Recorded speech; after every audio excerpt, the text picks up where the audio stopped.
श्री गणेशाय नमः। श्री जानकी वल्लभो विजयते। तो बच्चों आइए, आज हम क्लास 10th क्षितिज पाठ 2 राम लक्ष्मण परशुराम संवाद के 5वें चौपाई की ओर अग्रसर हैं। 4 चौपाई की व्याख्या हो चुकी है। 5वें में आपको पता है कि लक्ष्मण और परशुराम जी का घोर संवाद चल रहा है, बहुत ही कठोर व्यंग्यात्मक संवाद चल रहा है। तो कल हमने पढ़ा था कि लक्ष्मण जी कहते हैं कि कायर तो अपने को बताते हैं, केवल कायर तो अपनी वीरता का बखान केवल करते हैं। अरे सूर जो होता है वह वीरता का बखान नहीं करता है, वह तो रणभूमि में लड़ाई युद्ध करता है। एक बात और कही लक्ष्मण जी ने, तुम तो कालू हाक जनुलावा, बार बार मोहि लागे बुलावा।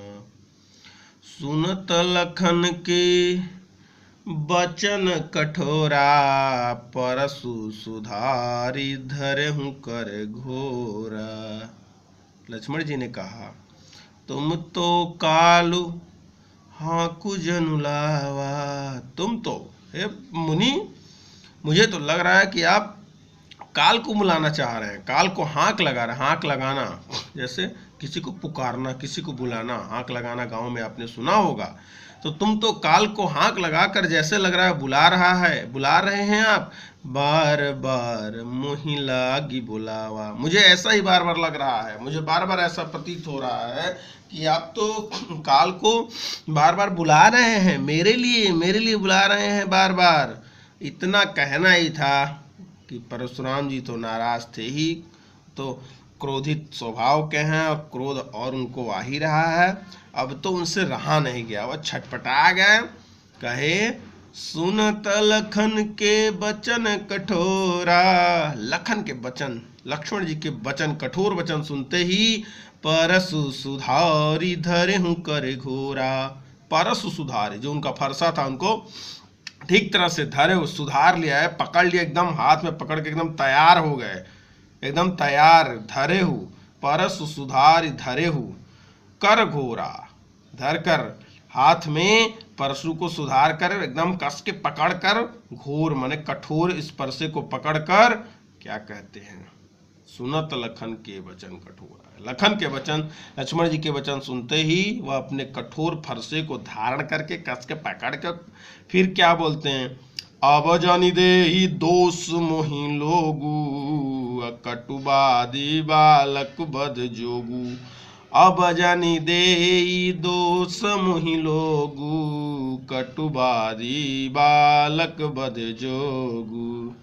अब जानी दे, अब जनी देई, मुझे कोई नहीं देगा क्या, दोष मोहि लोगू, मुझे अब ये जितने भी लोग यहाँ बैठे हैं सभा में, जितने भी सभासद या जितने भी लोग बैठे हैं, अब मुझे कोई दोष नहीं देगा, कोई मुझे दोष नहीं देगा, क्योंकि मैं इसको तब से समझा रहा हूँ, ये मैं तब से समझा रहा हूँ, लेकिन ये नहीं सुन रहा है, इसीलिए मुझे कोई दोष नहीं देगा।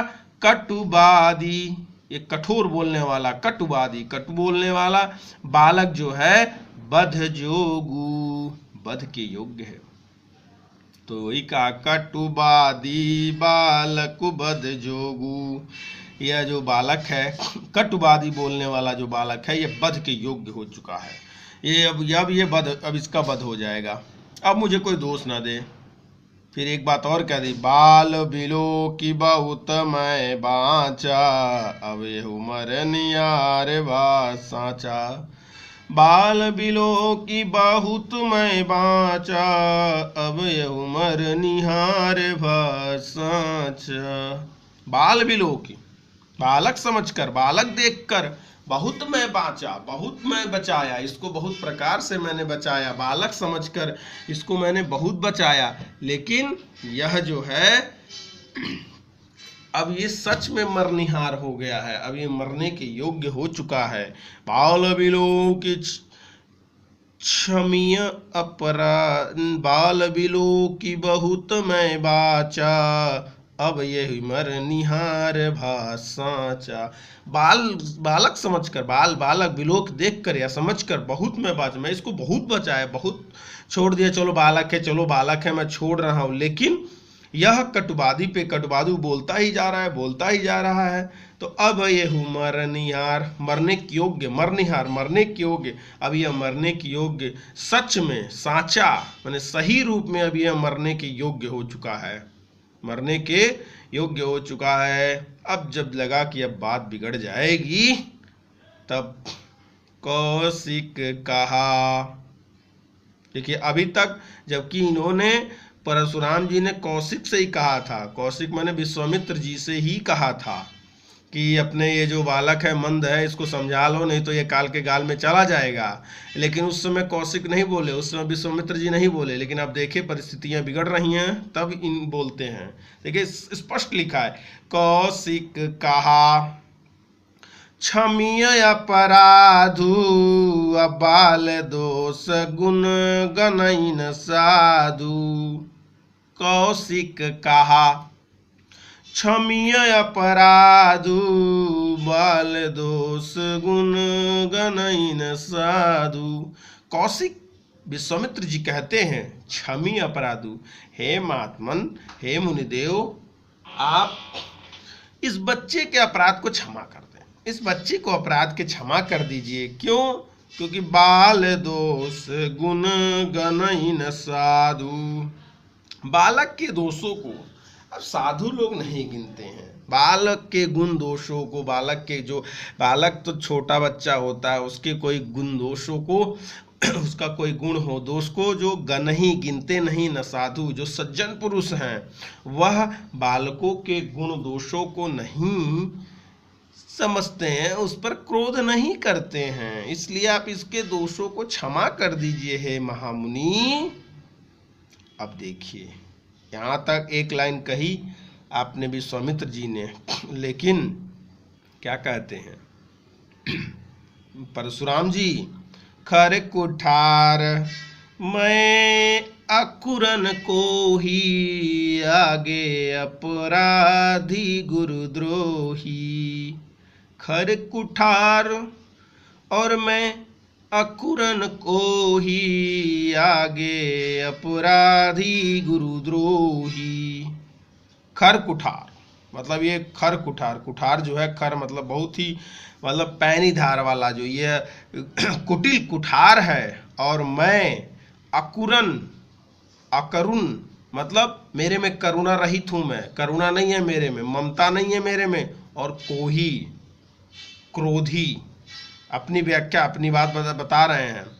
जब कौशिक ने कहा कि अरे बालक है छोड़ दीजिए, बालक के बात को मत आप ध्यान रखिए, तो कहते हैं खर कुठार, एक तो ये जो कुठार मेरे पास है ये भी बहुत कठोर है, और मैं अकरुण, मैं अकरुण मतलब मेरे पास करुणा नहीं है, मेरे पास ममता नहीं है, और कोही मैं बहुत क्रोधी भी हूँ। और एक बात और कही, आगे अपराधी गुरुद्रोही, और मेरे आगे गुरुद्रोही अपराधी खड़ा है, क्योंकि शंकर जी मेरे गुरु हैं और उनका धनुष यह तोड़ दिया, इसलिए गुरु का द्रोह इसने किया। तो आगे लक्ष्मण जी इतना बात बोल दिए, इतना कह दिए, इस नाते यह कह रहे हैं कि आगे यह अपराधी खड़ा हुआ है, क्योंकि उनसे कोई, जब वह सभा में आए उस समय किसी राजा की हिम्मत नहीं हो रही थी कि उनसे बोले, और लक्ष्मण जी ने ऐसे ऐसे वाणी बोले, ऐसे ऐसे कटवचन बोले, तो इसीलिए कहते हैं आगे अपराधी गुरुद्रोही। तो आगे मेरा जो गुरुद्रोह का अपराधी है वो खड़ा है, और उत्तर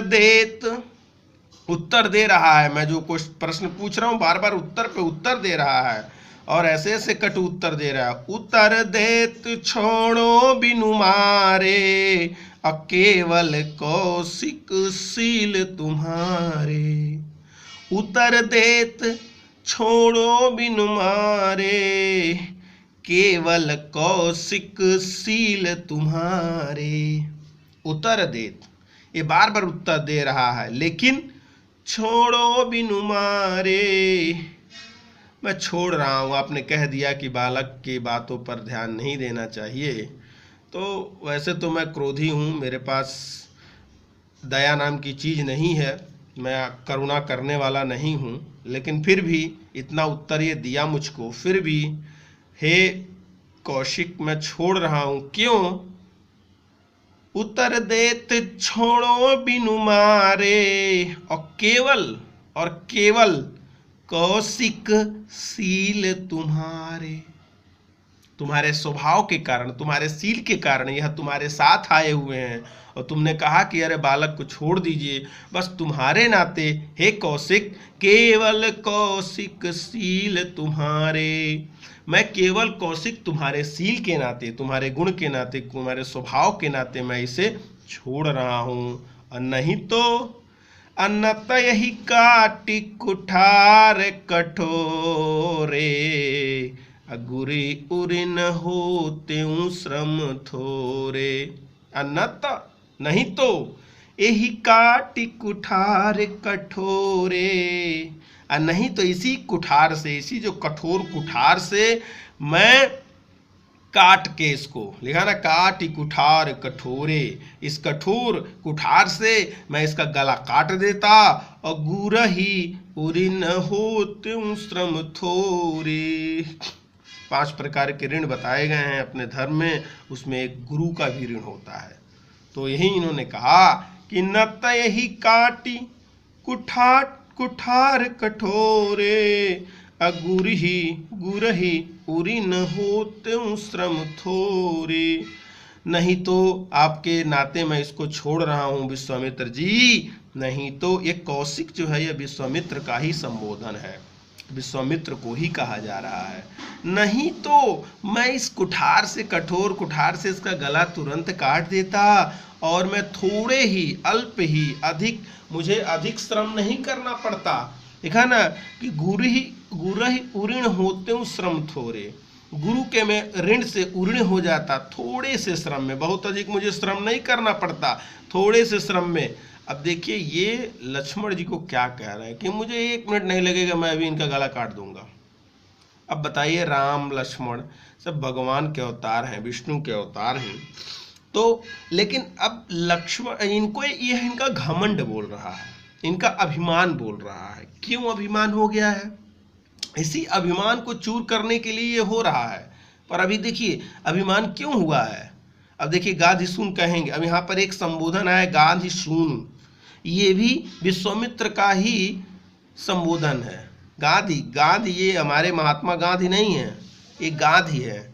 गाधी थे एक मुनि, इन्हीं के पुत्र हैं विश्वामित्र। तो इन्होंने कहा गाधी सुनु कह हृदय हंसी, गाधी सुनु कह। अब देखिए यहाँ का संबोधन देखिएगा, बहुत ही विचित्र है। गाधी सुनु कह कहते हैं, लेकिन कहाँ हृदय हंसी। अब एक तो क्रोधी स्वभाव के परशुराम जी खड़े हैं, उनके सामने हंस तो सकते नहीं हैं। अब हंसी क्यों आ रही है? हंसी क्यों आ रही है विश्वामित्र जी को, ये सोचने वाली बात है। हंसी इसलिए आ रही है क्योंकि परशुराम जी सबको एक ही तराजू में तौल रहे हैं।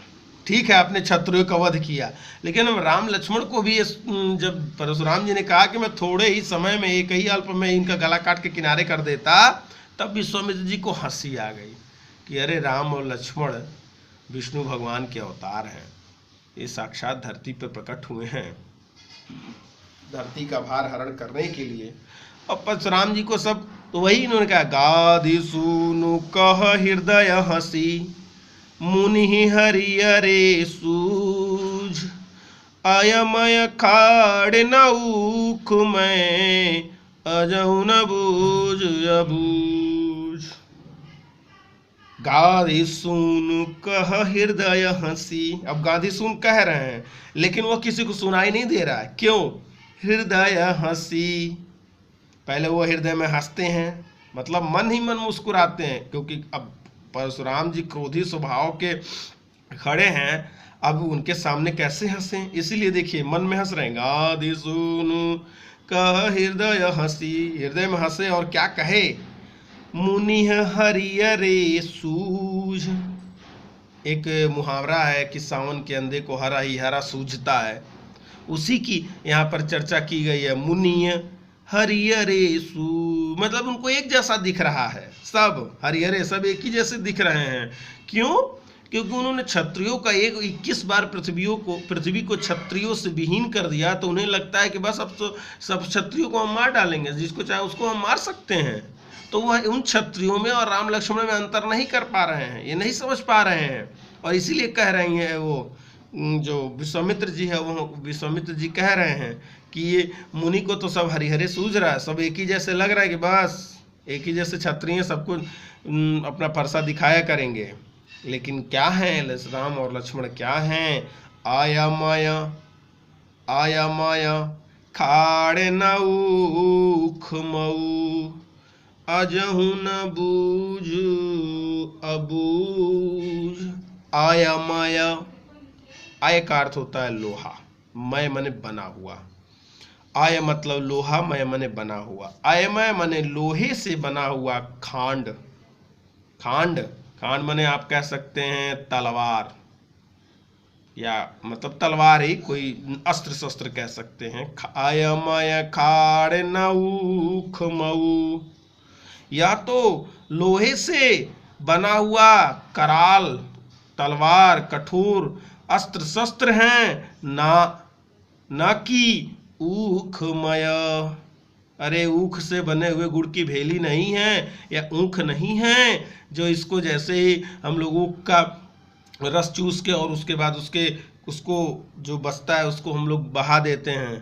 तो वही कह रहे हैं विश्वामित्र जी, आय माया खाड़े न ऊख मऊ, माने ये ऐम है, लोहे से बना हुआ कराल कठोर तलवार है, अस्त्र शस्त्र है, ना कि ऊखमय, ऊख से बना हुआ कोई भेली है कि जिसे बस खाके और पचा ले गए, उसको मार दिए। लक्ष्मण और राम जी की बात क्षत्रिय अन्य क्षत्रियों से अगर तुलना कर रहे हैं परशुराम जी की, अन्य क्षत्रिय और राम लक्ष्मण में अंतर नहीं कर पा रहे हैं।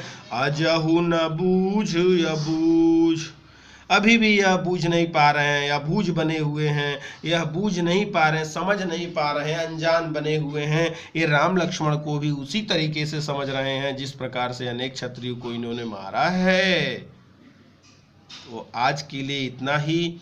अब इस अंतिम पद की व्याख्या अगले वीडियो में, तब तक के लिए जय श्री।